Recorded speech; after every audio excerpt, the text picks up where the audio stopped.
Hello everyone, I'm Aishwarya Pandey from the Finbingo team. Today, I have with me CA Nidhi, who is an expert in taxation and investment here in Finbingo. Right from our ancestors to the millennials, love for gold is timeless, especially for women. It is not just a yellow medal, but a pride to have and wear. So, this podcast series is aimed for all those beautiful ladies and their love for yellow medal. In our today's discussion, we will cover is gold women's best friend? Hi Nidhi. So tell me, is gold truly a women's best friend? Hi, Shwarya. Well, before answering, can you tell me, is gold your best friend? Yes, it is. Speaking of gold, I am fond of it in the form of jewelry. It adds that extra spark to me, making me stand out on each occasion. Well, that goes without saying for all us gorgeous women. And what you say on gold as an investment? From childhood, I have seen my parents investing in gold in different forms like bars and jewelries regularly to save up for our futures, and it has helped them to meet their goals. I think it is a good investment option. What's your say on it? Very true, Aishwarya. Most people in India today also have the same approach. Gold is and will be a safe haven. See, by investing in jewelry and gold bars, there is a high expense as to the making charges and compulsion of weight specific buying, thereby making it a costly form of investment option. However, there are three important things to be taken care of while investing in gold. What is the type of gold investment? What is the proportion of investment in your entire portfolio? And the number of years you are ready to spend to earn the returns. Yes, that's true. But doesn't that digital form of gold investment like ETF have the hassle of opening the demat account? Yes, Aishwarya. Digital gold comes with its own pros and cons. Gold ETF being one of the options. First, let me explain you all the types of options of gold investment available, which will help you make a call as to which option suits you the best. Starting with gold ETF, sovereign gold bonds, and gold mutual funds. These are the three digital gold options.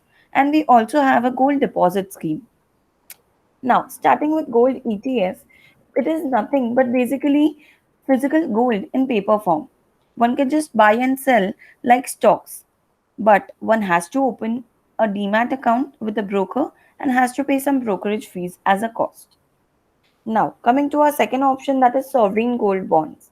These are government bonds issued by RBI with an assured interest of 2.5% per annum. However, there is a long lock in period of 8 years. But after fifth year, you have an exit option. So, for a reliable option, you have to spend a long term. Coming to our third option of digital gold, that is gold mutual funds. These are open ended funds. It has ease of investing like any other mutual fund, and you can start an SIP with just rupees 1000. These funds basically invest in the gold ETF only. So, the underlying asset is physical gold itself. The NAV is definitely affected by the gold prices. So, after talking about the three digital gold options, let's talk about our fourth option, that is gold deposit schemes. It is basically a fixed deposit in gold. It lets their customer deposit the gold that is lying idle and in return get safety on interest and also have tax benefits. For existing physical gold, this option of gold deposit scheme is just similar to renting of vacant property. So, based on your needs, choose an option wisely, Ashwarya. What do you think would be your choices? It was nice to know Nidhi. I think for my existing physical gold, gold deposit scheme is the answer. But for fresh investment, gold mutual fund seems to be simpler.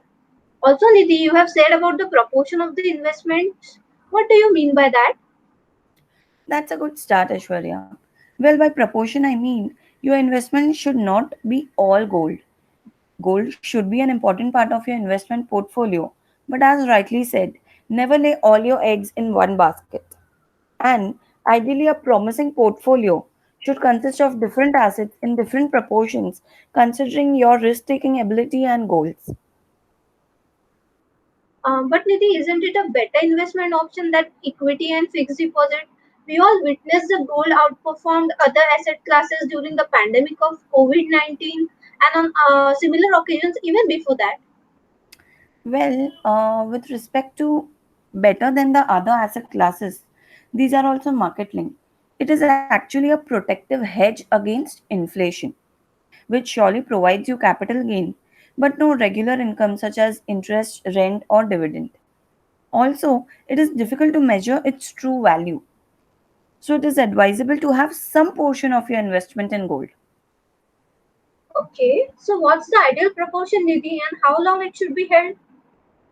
It is advisable to invest 10 to 15% of your investment funds into gold for your long term goals. But ideal proportion can only be determined by proper analysis of your risk capacity and horizon of investment, and also taking into consideration your goals. Although the price of yellow metal has been volatile in short term, it has always maintained its value over the long term. So, to answer your question, you ought to have gold for a long time for it to perform well and give you returns. So, Ashwarya, having known this, now do you think gold is a good friend of yours? So, as per my understanding, gold is surely my good friend, which stands with me and my portfolio in the time of need and uncertain environment.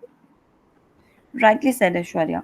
Next time gold is in your mind, do not miss on the purpose of buying, whether it is wearing or investing. If the answer is investing, I'm sure it's not jewelry. Definitely. Thank you, Nidhi, for the session.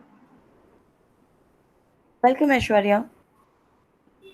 So, friends, in our next podcast episode, we will come back with a new topic to help you soon. Thank you, everyone, for listening. Please subscribe to our channel, and in case of any queries, please comment below. Thank you.